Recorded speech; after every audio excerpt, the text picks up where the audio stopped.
Salut les cueilleurs de cerises.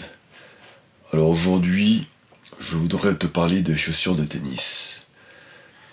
Je te parle de ceci parce que durant une année, j'ai acheté énormément de chaussures de tennis.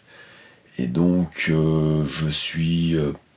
vais pas dire un expert des chaussures de tennis, mais au moins, j'aimerais te faire partager cette expérience.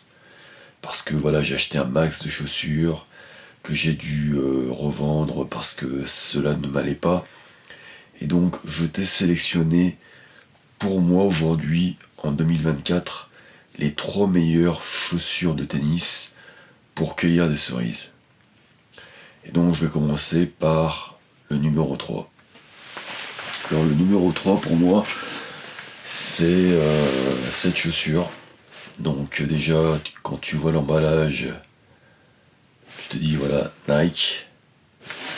Et donc, c'est la Nike. Donc tu vas voir, je vais te montrer laquelle c'est. Ah, c'est cette chaussure. C'est la Nike Zoom Vapor Pro 2. Donc elle est toute neuve, je ne l'ai jamais portée. Je l'ai achetée c'est ma 4e paire, donc je l'ai déjà achetée en blanche, verte, en rouge, en noir, et je trouve que le plus beau modèle, c'est celui-ci en blanc, parce que le blanc va avec tout. Donc je te montre un peu la chaussure, la semelle.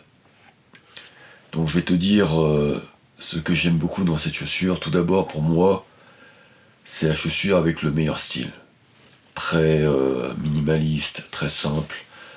Limite, tu peux mettre ces chaussures pour aller en boîte de nuit. Bon, si tu rentres, bien sûr. Mais si tu rentres avec des baskets, je pense qu'elles passent pas mal, tu vois. Ce que j'aime bien, c'est voilà, ici je trouve ça très stylé, les, euh, les logos, les graphismes. Ce que j'aime le moins, c'est ces bandes en diagonale. Je sais pas pourquoi ils ont mis ça, je trouve ça vraiment pas terrible. Voilà, moi personnellement, j'enlèverais ça. Et ce que j'aime pas trop aussi, c'est le mesh qui est ici, qui se salit très très vite. Donc ces chaussures, tu les portes une ou deux fois, pas plus. Et après, tu les mets pour l'entraînement, mais bon, moi personnellement, je les porte 2-3 fois, pas plus. Donc c'est pour ça que quand j'en trouve, ce qui est assez rare aujourd'hui, en blanc notamment, je les achète et je les stocke. Donc niveau tennis, je les y mets en 3e parce que je trouve qu'elles n'ont pas un bon soutien latéral. Ici, d'un point de vue latéral, je trouve ça très léger. Et donc, pour les gens qui veulent justement de la stabilité, pour moi, ce n'est pas le top. Par contre, ce qui est très bien, c'est qu'on voit bien ici la largeur de la chaussure. Et donc, on n'a pas une très bonne stabilité au niveau, je dirais, de l'avant du pied, mais une bonne au niveau de l'arrière. Donc ça, je comprends pas vraiment pourquoi. Et donc, l'avantage d'avoir cette énorme semelle très large à l'arrière, ça te permet de rester très facilement sur la pointe des pieds, ce qui est une position optimale pour le tennis. Donc de ce côté-là, super travail. Après, au niveau durabilité, puisque j'en ai testé déjà 4, la semelle s'use très rapidement. Voilà. Donc c'est pour ça que pour moi, ces chaussures, on ne peut les utiliser qu'une dizaine de fois au max. Après, la semelle est morte et ce n'est plus du tout la même chaussure. Par contre, je trouve que voilà, elle est très stylée. Donc pour l'instant, je vais pas les mettre. Je les garde, pour l'été, je pense. Je mettrai l'été. Donc voilà le numéro 3. On va passer maintenant au numéro 2. Et là, numéro 2, c'est le concurrent de Nike.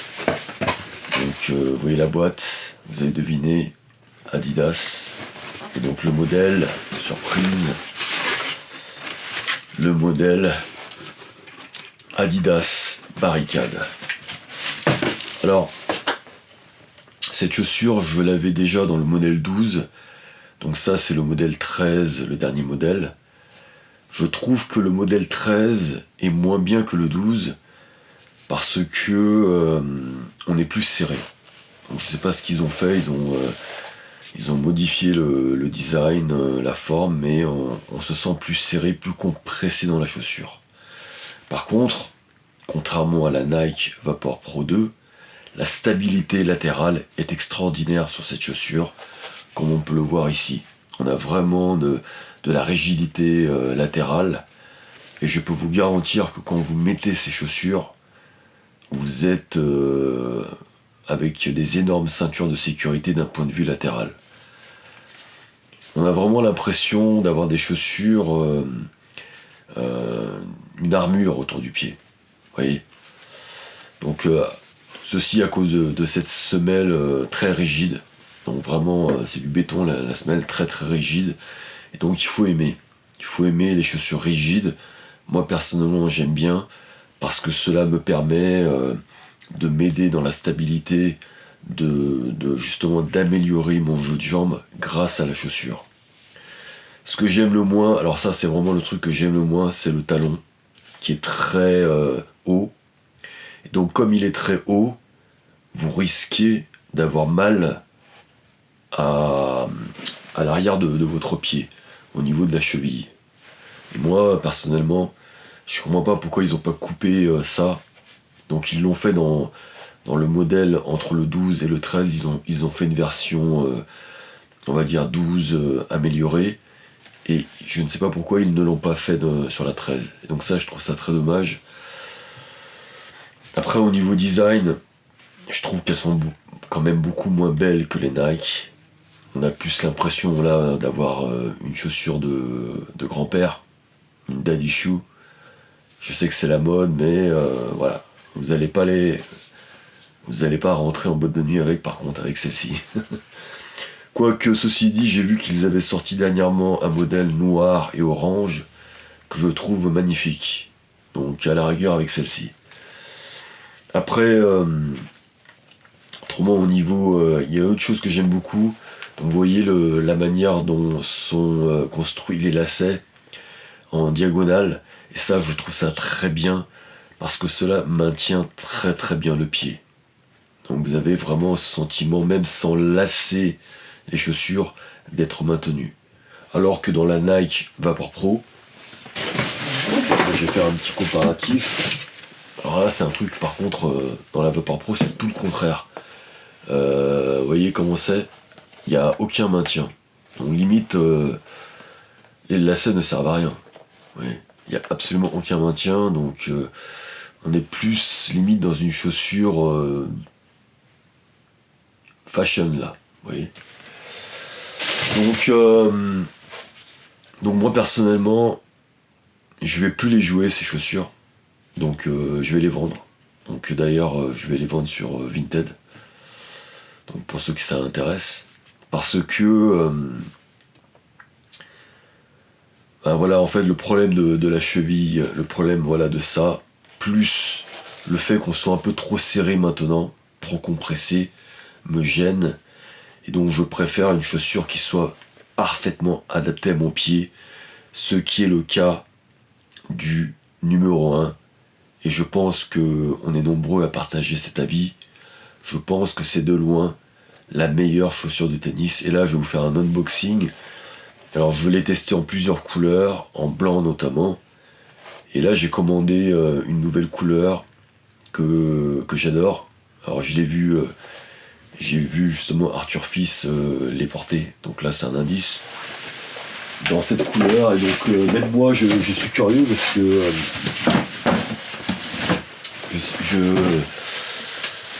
je sais pas vraiment à quoi elle ressemble. Donc on va faire un petit unboxing ensemble de ce nouveau modèle donc, que j'ai commandé sur le site de ASICS, que j'ai eu un très bon prix au passage. bon, déjà, on a la boîte ASICS, donc ça c'est logique. Une belle boîte, et donc ça, vous avez deviné, ASICS, le modèle, mystère et boule de gomme. Quel est le modèle?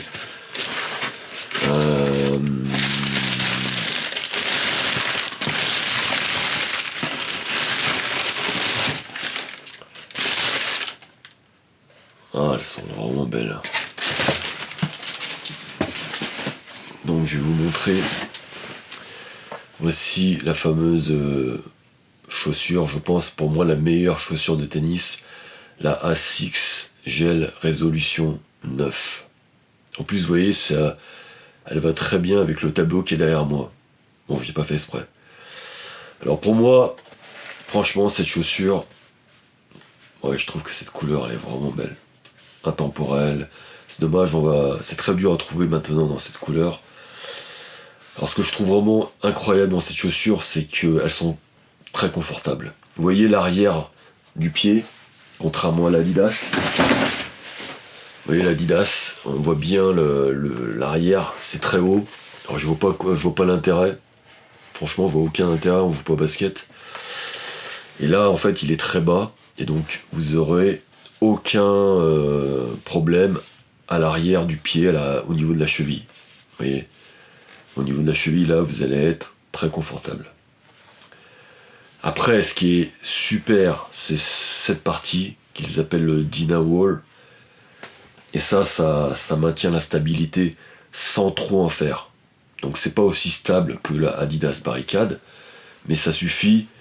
Et je trouve que cette partie-là manque énormément dans la Nike Vapor Pro 2.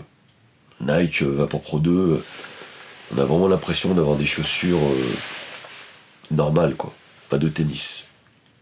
Après, la semelle, elle est normale, je la trouve pas incroyable, mais elle fait le travail. Franchement, elle fait très bien le travail. Et au niveau des lacets, c'est très simple. Donc il n'y a pas un système de laçage comme sur la Adidas Barricade en diagonale. Donc là, c'est très simple. Mais par contre, je trouve, donc vous voyez au niveau légèreté, elles sont pas spécialement très légères. Mais quand vous les portez, vous avez l'impression qu'elles sont légères parce qu'elles vont parfaitement à vos pieds. Et moi, au niveau de mes pieds, comme j'ai des pieds quand même assez larges, elle va parfaitement. Donc là, j'ai pris la taille 43 1 tiers, 43 et demi, et ça va parfaitement à mes pieds, contrairement à la Adidas Barricade 43 1 tiers, qui est un peu serré. Et concernant la Nike Vapor Pro 2, c'est un modèle 43, mais elles ne me vont pas très bien. C'est du 43, mais vraiment long. Et donc il reste toujours un peu de place au bout de la chaussure. Donc là, par exemple, quand je les mets, j'ai énormément de place au bout de la chaussure. Et donc j'ai tendance à glisser dans la chaussure et donc à avoir des ampoules. Et donc je ne joue jamais avec ces chaussures en match. Je les mets seulement en entraînement parce que voilà, à la rigueur, si j'ai des ampoules à l'entraînement, ce n'est pas si grave, mais en match, ça peut te faire perdre un match. Et donc pour moi, les chaussures de compétition, c'est celles-ci. Ce sont vraiment les meilleures chaussures de tennis. Donc j'espère qu'ils vont continuer à les faire longtemps. Sinon, je vais stocker parce que le problème des chaussures, alors je sais pas comment font les joueurs professionnels qui jouent avec le même modèle comme Alcaraz qui joue avec l'ancien modèle de la Nike Vapor que j'avais aussi. Il faut arriver à trouver le modèle et à pouvoir jouer pendant des années, donc je n'ai pas d'autre alternative que d'acheter, de stocker. Donc je regrette de ne pas avoir d'ailleurs acheté plus de ce modèle avec cette couleur parce que maintenant c'est très très dur à trouver. Donc voilà, j'espère que mon top 3 des meilleures chaussures de tennis t'aura servi. Si jamais ça t'a servi, n'hésite pas à t'abonner à ma chaîne, à liker, à commenter et à me dire justement pour toi quelles sont tes chaussures de tennis préférées, quel est ton top 3. et on se retrouve très bientôt pour une prochaine vidéo de cueilleur de cerises. Allez, à plus mes amis. Ciao ciao, bye bye. Et jouez au tennis et surtout cueillez des cerises.